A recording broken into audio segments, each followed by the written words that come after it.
నీరు కట్టేటువంటి విధానం ఈ చూపుల ద్వారా వస్తుంది. ఎక్కడికి దగ్గర దగ్గర 2 ఫర్లాంగుల దూరంలో ఉంది మోటరు, కరెంటు మీదే. అది 1 HP మోటరు. దగ్గర దగ్గర భూమిలోంచి కూడా 100 అడుగుల లోపల నుంచి నీరు వస్తుంది. ఇగో 4 అంగుళాల గొట్టం ఇది. ఇక్కడ దాకా బాగానే ఉంది. గొట్టం నిండా నీళ్ళు కనపడుతున్నాయి. ఇగో తొక్కితే 3 అంగుళాలు కనపడుతుంది నీరు. తన్ని పెట్టుకు రావాలన్నమాట. కాలు అలా నొక్కితే తగలదు, దిగదనమాట. ఏది 4 అంగుళాల నీరు ఉంటే బంతిలాగా కాలు ఎదురుతుంది. కానీ వీళ్ళకి ఇంకా కొంచెం ఎత్తు పొలాలు రావడం మూలాన, ఎత్తు పొలాలు ఉంటే కనుక నీరు పైకి ఎక్కదు, గమ్మున అవతల నుంచి బలంగా రావాలి కదా. అది ఇది 4 అంగుళాలు గట్టం. ఇన్ని వంకర్లు పెడితే అది 2 అంగుళాలు వస్తుంది. 2 అంగుళాలు నీరు.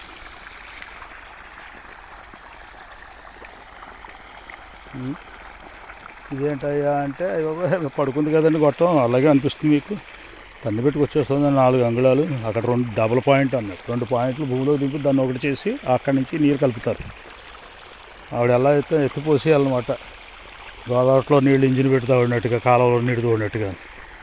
ఇదిగో ఇది ఆ 3 మొక్కల ప్రతి 2.5 గంటలు పట్టింది కలవడానికి. నెర్రలు తీసేసి భూమిలోకి నీరు బాగా దిగిపోతుంది అనమాట.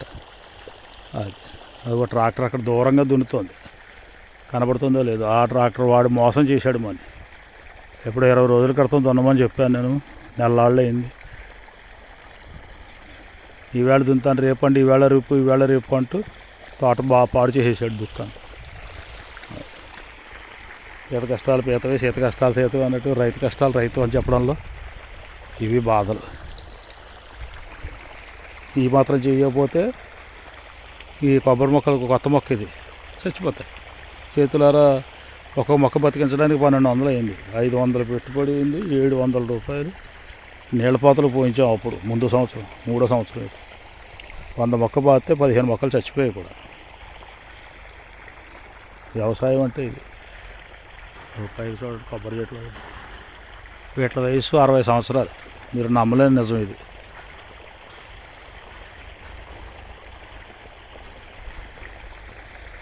ఇగో ఇప్పుడు చూపెడుతున్న చెట్టు అయితే 80 సంవత్సరాలు. తోటను బట్టి ఎదుగుదల ఉంటుంది. ఈ చెట్టు చూడండి, ఇవి చూడండి. ఈ 3 చెట్లు ఇంకా బతుకున్నాయి. అప్పుడు మా తాతగారి కాలం నాటి. అది దీని పక్కన ఇంకోటి ఉంది, అదిగో ఇంకా పూర్వం చెట్టు.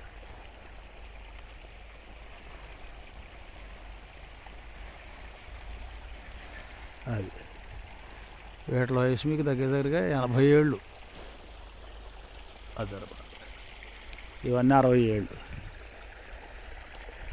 అది నాకు 12-13 సంవత్సరాల వయసులో చిన్నప్పుడు మా నాన్నగారు వెనకాలండి మేము కూడా ఇవన్నీ పాతించినవే, చేయించినవే చేసాం కూడా. అప్పట్లో నీళ్ళ పోతలు పోసి అవి చేసి ఇవి చేసి.